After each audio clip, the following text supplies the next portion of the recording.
Welcome to Draw Tip Tuesday. Here's your weekly dose of inspiration to build a creative habit, one drawing at a time. Brought to you by Sketchbook Skool. Today we're using pen and paper. I'm using a Uniball Eye rollerball pen because the ink flows nicely. And if you want to add watercolors to the drawing, you can because the ink is waterproof.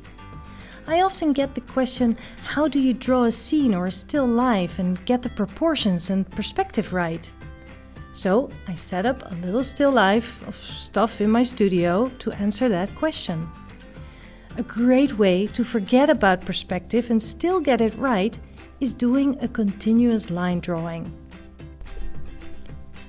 In a continuous line drawing, you look both at the subject and the paper, moving your pen over the paper without lifting your pen off the paper. The single unbroken line is creating the drawing. Like blind contour drawing, you let your pen follow and trust your eyes while they wander along the contours and shapes of your subject or still life. I'm speeding up the video so you can see the full process without getting bored. Take your time to look at your subject. You can pause to look where certain shapes meet, look at the angles and the proportions, but don't get caught up in the details and don't lift up your pen. Sure, you can lift up your pen once or twice if you need to, but basically stick to the rule of the continuous line.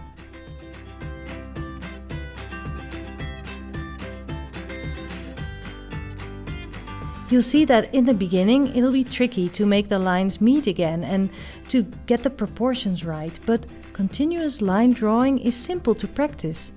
Draw your breakfast in one single line. Draw a selfie, your dog, drawing tools, your hand, your shoes. Anything will be a good subject to practice this technique. And the more you do it, the more fluent you'll get at it. And you'll be surprised how well you will capture perspective without even thinking about it. You're way too busy finding clever ways to not pick up your pen and focusing on proportions.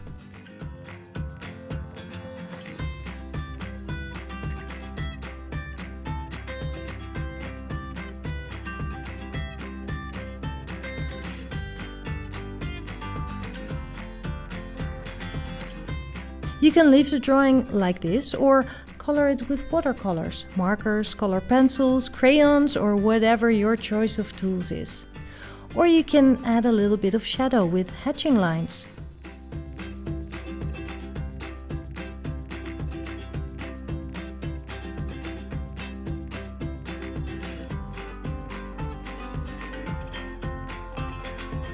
The drop shadows are very soft because of my lighting, so instead of hatching lines, some light stippling can indicate the soft shadows.